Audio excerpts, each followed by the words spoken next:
The world is waiting and watching to see if a ceasefire agreement holds between Israel and Iran. President Donald Trump just made that announcement around 6 p.m. Within the last 2 hours, Iran's foreign minister denied the agreement, but said Iran would stop its attacks if Israel stopped airstrikes by 4 a.m. Tehran time.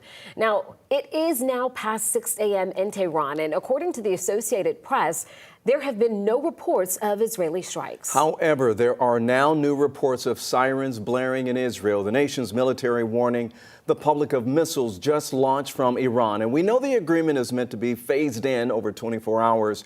NBC's Jay Gray is breaking down the president's deal. Just hours after Iran targets a U.S. military base in Qatar, President Trump announces that country and Israel have completely agreed to a ceasefire, outlining the details in a social media post, writing that the two countries will wind down final missions and approximately midnight East Coast time, a ceasefire is set to begin.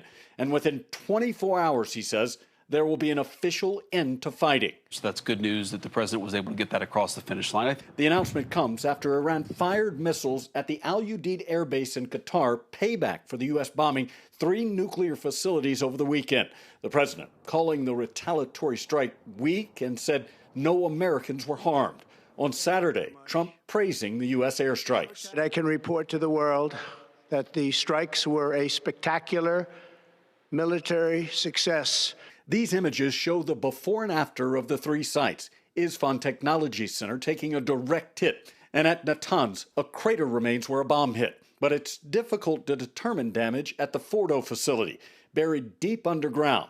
And it's unclear where Iran stored its enriched uranium and if it was hit, though the administration is confident it was. We have a high degree of confidence that where those strikes took place is where Iran's enriched uranium was stored. The president touting his direct involvement in bringing an end to what he calls the 12-day war.